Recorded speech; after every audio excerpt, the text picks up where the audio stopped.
ସମସ୍ତଙ୍କୁ ନମସ୍କାର। ଆଜି ଆମେ ଇଂଲିଶ ପେଡାଗୋଜି ର ୟୁନିଟ୍ 1 ର କ୍ଲାସ୍ 2 କରିବା। ଲାଷ୍ଟ କ୍ଲାସ୍ ଏହା ୟୁନିଟ୍ 1 ର। ତ ଏହି କ୍ଲାସ୍ ରେ ଆମେ ଯୋଉ learning English at the elementary level ଅଛି ସେଇଥିର ଲାଙ୍ଗୁଏଜ ଏକ୍ୱିଜିସନ ଆଣ୍ଡ ଲର୍ନିଂ ବିଷୟରେ ଜାଣିବା। ତା ସହ ଇଂଲିଶ ଆଟ୍ ପ୍ରାଇମେରୀ ଲେଭେଲ এই ବିଷୟରେ ଜାଣିବା। ତ ପ୍ରଥମେ ଆମେ ଜାଣିବା ଆଗରୁ ତ ସମସ୍ତଙ୍କୁ ଅନୁରୋଧ ଦୟାକରି ଭିଡିଓଟିକୁ ଦେଖୁଛନ୍ତି ତ ଲାଇକ୍ ସେୟାର ଆଉ ସବସ୍କ୍ରାଇବ କରନ୍ତୁ। ତ ପ୍ରଥମେ ଲାଙ୍ଗୁଏଜ ଏକ୍ୱିଜିସନ ଆଣ୍ଡ ଲାଙ୍ଗୁଏଜ ଲର୍ନିଂ ର ଫାଷ୍ଟ ଲାଙ୍ଗୁଏଜ ଏକ୍ୱିଜିସନ ବିଷୟରେ ଜାଣିବା, ଯାହା ହଉଛି କଣ ଭାଷା ଅର୍ଜନ କରିବା। ତ ଏହା ଗୋଟେ କଣ ନ୍ୟାଚୁରାଲ ପ୍ରୋସେସ, ପ୍ରାକୃତିକ ପ୍ରକ୍ରିୟା।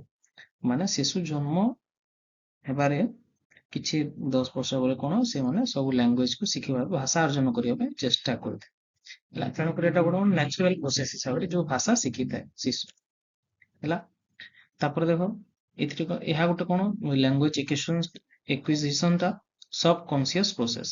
ମାନେ ଭାଷା ଶିକ୍ଷା ପାଇଁ ଶିଶୁକୁ କୌଣସି ଚେଷ୍ଟା କରିବାକୁ ପଡେନି, ସେମାନେ ନିଜର ମାନେ ଅବଚେତନ ମାନେ ଯୋଉଟା ଚେତନା ଶକ୍ତି କହିଲେ ସେଥିରେ ମାନେ ତା ଚେତନା ଶକ୍ତି କୁ ଆଧାର କରିକିରି ସେମାନେ ସବକନସିୟସ୍ ମାନେ ଚେତନା ଶକ୍ତିର ବାହାରେ ସେମାନେ ଏଇ ଭାଷା ଶିକ୍ଷା କରିଥାଏ। ତାପରେ ଏହା ଏହି ଲାଙ୍ଗୁଏଜ ଏକ୍ୱିଜିସନ ଦ୍ୱାରା ତାର ନିଜର ମାତୃଭାଷା ଶିଖିଥାଏ।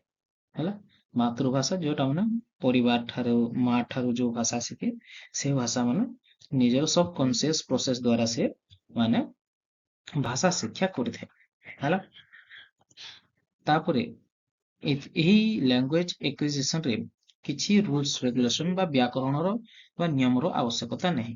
ମାନେ ତାର ଖାଲି ଅର୍ଥ ଜାଣିଲା ଆଉ ତାର ମାନେ ବ୍ୟବହାର ଜାଣିଲା ଆଉ ତାହା ଦ୍ୱାରା କଣ ସେମାନେ ଯୋଗାଯୋଗ କରିପାରିଲା, ଏହା ହିଁ ମାନେ ଭାଷା ଅର୍ଜନ ବା ଲାଙ୍ଗୁଏଜ ଏକ୍ୱିଜିସନ ର ମେନ୍ ମୋଟିଭ। ହେଲା, ତାପରେ ଆସିଲା this progress from the whole to part. So acquisition is spiral not linear. ମାନେ ସମ୍ପୂର୍ଣ୍ଣ ଭାଷାକୁ ପ୍ରଥମେ ସେ କଣ କରିବ, ଶିଶୁ ଶୁଣିବ ମାନେ ପ୍ରଥମେ, ହେଲା, ପରେ ବାକ୍ୟର ଭାବନା କୁ ବୁଝିବ, ବାକ୍ୟର ଭାବନାକୁ ବୁଝି ସାରି ବାକ୍ୟରୁ ମାନେ ଶବ୍ଦ ବ୍ୟାକରଣ ଆଉ ନିୟମକୁ ଚିହ୍ନିବ ଓ ଜାଣିବ। ଏହା କଣ ମାନେ ଏଇ ପ୍ରୋସେସ ଟା ହୋଲ ଟୁ ପାର୍ଟ। ହେଲା, ମାନେ ପ୍ରଥମରୁ ପୁରା ମାନେ এটা ଗୋଟେ ଚକ୍ରାକାର ହିସାବରେ ସେଟା ଚାଲୁଛି ତାର ମାନେ। ତାପରେ ଦେଖ child listen a lot around 10 months and after begins babble mama। ମାନେ ଯୋଉ ଶିଶୁଟି 10 ମାସ ପର୍ଯ୍ୟନ୍ତ କଣ ଶିଖିଥାଏ ତା ମା ଠାରୁ, ତା ବାପା ଠାରୁ, ପରିବାର ଠାରୁ, ମାନେ ଶିଖିଥାଏ, ଖାଲି ମାନେ ଶୁଣିଥାଏ ଓ ସେ ଭାଷା ମାନଙ୍କୁ ମନେ ରଖିଥାଏ। ତାପରେ 10 ବର୍ଷ ପରେ କଣ ସେ ବ୍ୟାବେଲ କରିଥାଏ, ବାବା ମାମା ପାପା କରିଥାଏ। ହେଲା, ତାପରେ ତାର ଯୋଉ କହିଥିଲେ ମାନେ ତାର ଏନଭାୟରନମେଣ୍ଟ ରେ ତା ଚାରିଆଡେ ଯୋଉ ମାନେ ଅଛନ୍ତି ତାଙ୍କୁ ଶୁଣିକି ଫ୍ୟାମିଲି ଫ୍ରେଣ୍ଡସ ଅଦର୍ସ ଠାରୁ ସେ କଣ ଭାଷାଟା ଅର୍ଜନ କରିଥାଏ। ତାପରେ ଭାଇଗୋଟ୍ସକି ଓ ବର୍ନରଙ୍କ ମତରେ language acquisition take place only in a collaborative context. ମାନେ ଏହାର ମାନେ ହେଲା ଫ୍ୟାମିଲି ଫ୍ରେଣ୍ଡସ ଅଦର୍ସ ଠାରୁ ଯୋଉଟା ମାନେ ଯୋଉ ଭାଷାଟା ଶିଖୁଛି ସେ ହିସାବରେ ମାନେ ଭାଇଗୋଟ୍ସକି ଓ ବର୍ନରଙ୍କ ଏହି ମତଟା ପ୍ରକାଶ କରୁଛି।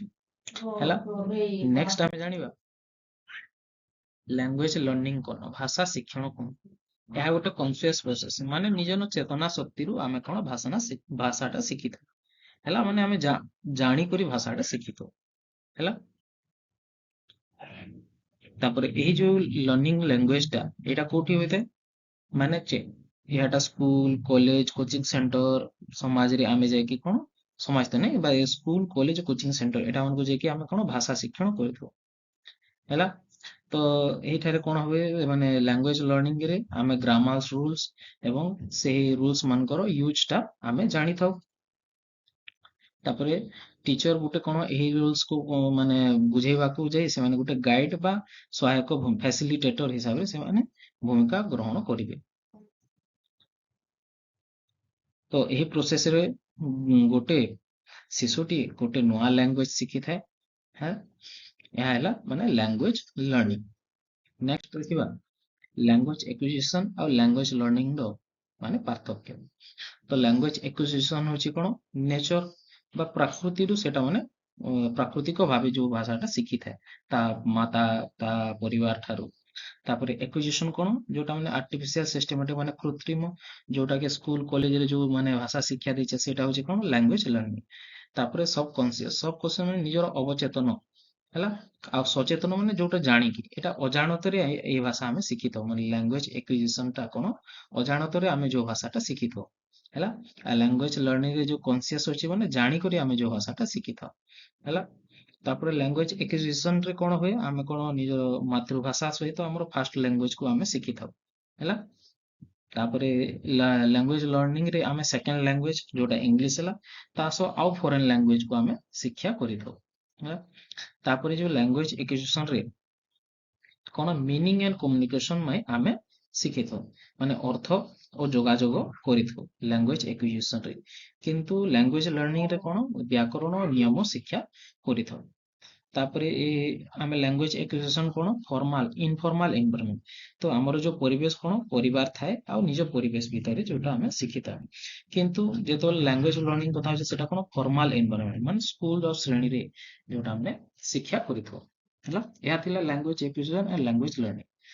ତାପରେ ଜାଣିବା ପ୍ରାଇମେରୀ ଲେଭେଲରେ ଇଂଲିଶ ହେଲା। ତ ଏହାର ଏମ୍ ହେଲା କଣ, ଭାଷା ସହ ପରିଚିତ ହେବ, ମାନେ ଶିଶୁ ଭାଷା ସହ ପରିଚିତ ହେବ ପ୍ରଥମ ହେଲା। ତାପରେ ଶିଶୁ ଲର୍ନ ସାଉଣ୍ଡ ଅଫ, ମାନେ ଲେଟର ମାନଙ୍କର ସାଉଣ୍ଡ ଶିଖିବ, ତାକୁ ଲେଖିବାକୁ ଜାଣିବ। ତା ସହିତ ଏହା କୋଉଥିରେ ମାନେ ସମ୍ଭବ କରିପାରିବ, ମାନେ ବିଗ ବୁକ୍ସ ଦରକାର, ଚାର୍ଟସ ଦରକାର, ତାପରେ ବିଭିନ୍ନ ପ୍ରକାର ମାନେ ଇଏ ମଡେଲ୍ସ ଦରକାର ଲେଟର୍ସ ମାନଙ୍କ, ସେଥିରୁ କଣ ଭାଷାଟା ସେ ଶିଖିବ ପ୍ରାଇମେରୀ ଲେଭେଲରେ ହେଲା। ତ ଏଠାରେ ଟିଚର କଣ କରିବେ, ତାଙ୍କର ଯୋଉ ମଦର ଟଙ୍ଗ ଅଛି ହେଲା ବା ମାତୃଭାଷା, ତାକୁ କଣ ବୁଝିବେ, ତାଙ୍କ ଗେସ୍ଚର ଆଉ ସିଙ୍ଗଲ ୱାର୍ଡ ଯୋଉ କଥାକୁ ତାଙ୍କୁ ବୁଝିବାକୁ ସେମାନେ ମାନେ ଚେଷ୍ଟା କରିବେ। ତ ଏଠାରେ ଟିଚର କଣ କରିବେ, ତାଙ୍କୁ ମାନେ ପ୍ରୋଭାଇଡ କରିବେ ମାନେ ଏନଭାରମେଣ୍ଟ, ଯୋଉଠାରେ କି ସେ ଭାଷା ଶିକ୍ଷା କରିବ। ଯେମିତି ଗୋଟେ ରେଡିଓ ଦେବ, ତାପରେ ଯୋଉ ସାଟେଲାଇଟ ପ୍ରୋଗ୍ରାମ ହଉଛି ବା କୌଣସି କ୍ରିକେଟ ମ୍ୟାଚ ହଉଛି ଯୋଉଟା ହଉଛି, ତାହା ଦ୍ଵାରା କଣ, ଭାଷାକୁ ଶୁଣି ଶୁଣି ମାନେ ଶିକ୍ଷାର୍ଥୀ ମାନେ ମନେ ରଖିବେ ହେଲା। ତାପରେ ସ୍କୁଲରେ କଣ କରିବେ, ରେଗୁଲାର ରିଡିଂ କରିବେ, କଣ book, story, magazine, news paper. ଏହା ଦ୍ଵାରା କଣ, ଶିଶୁର ଭିତରେ ଯୋଉ ଏକ୍ୱିଜିସନ ଅଛି, ମାନେ ଅଜାଣତରେ ଯୋଉ ଭାଷା ଶିଖିବା କ୍ୱାଲିଟି ଅଛି ସେଟା ମାନେ ବୃଦ୍ଧି ହବ ହେଲା।